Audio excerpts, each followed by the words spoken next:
Sabe aquela imagem clássica que todo mundo conhece? A maçã, a serpente, Adão e Eva. Pois é. Mas e se a gente descobrisse que a ideia de que o primeiro pecado da humanidade foi o sexo está completamente errada?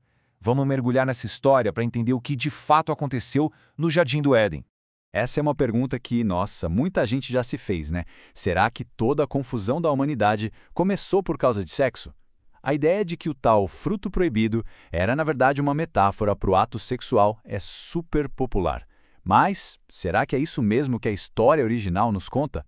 Essa narrativa é quase um atalho cultural, sabe? É bem fácil de entender, é dramática e aponta para algo que é muito humano. A mulher, a fruta, a vergonha com o corpo é uma imagem fortíssima. Só que a realidade teológica por trás disso tudo, ela é bem mais profunda e bem mais complexa.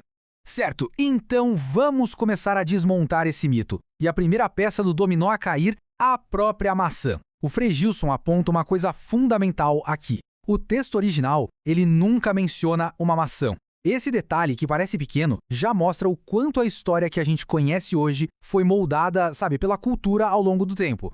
Para a gente entender o que foi quebrado, primeiro a gente precisa olhar para como era a planta original do projeto. Antes da queda, como é que era o estado da humanidade e da criação? Qual era o plano? O Catecismo da Igreja Católica chama esse estado de justiça original. Pensa nisso como se fosse um ecossistema em equilíbrio perfeito, sabe? Era uma harmonia em 4 níveis. Com o Criador, consigo mesmo, com o outro e com a natureza. Não tinha conflito interno, não tinha vergonha, não tinha hostilidade.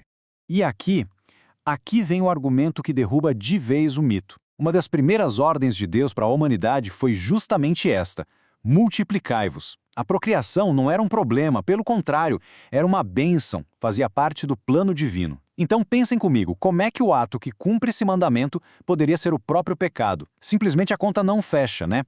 Certo. Então, se a gente já descartou a ideia de sexo como o pecado original, a questão fica ainda mais importante. O que então realmente aconteceu naquele momento decisivo lá no Jardim do Éden?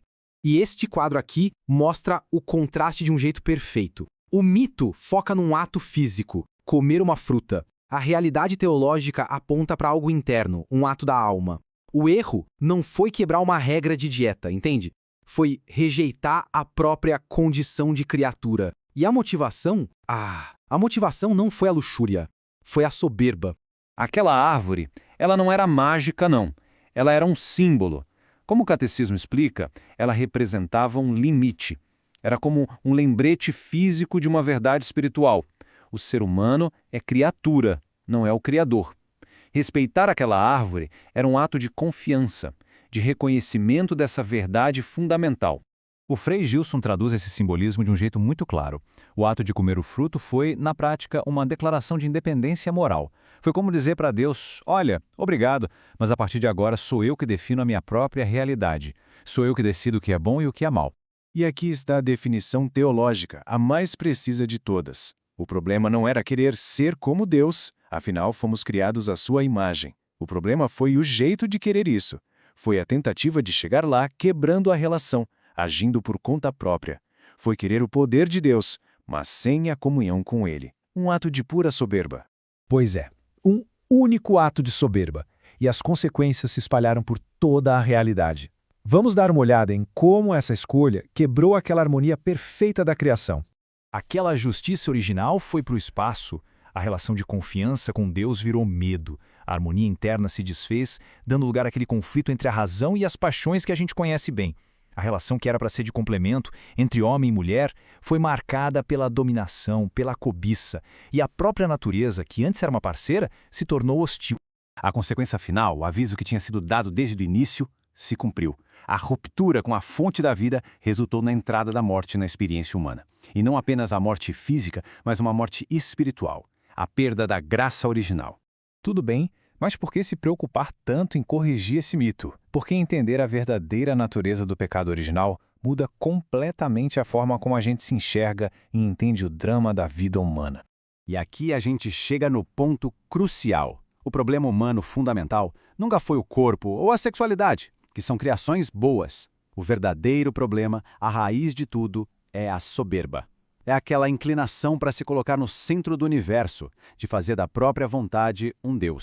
E essa batalha que começou no Éden continua dentro de cada um de nós. A escolha de Adão não foi um evento isolado lá no passado. É a mesma escolha que enfrentamos todos os dias, de formas diferentes. Confiar e seguir um caminho ou declarar nossa própria autonomia absoluta. Então, fica a reflexão final. Se comer do fruto significa decidir por conta própria o que é o bem e o mal, de que maneiras a gente faz isso hoje, nas nossas vidas e na nossa sociedade? É uma questão que, no fundo, talvez defina a jornada de cada um.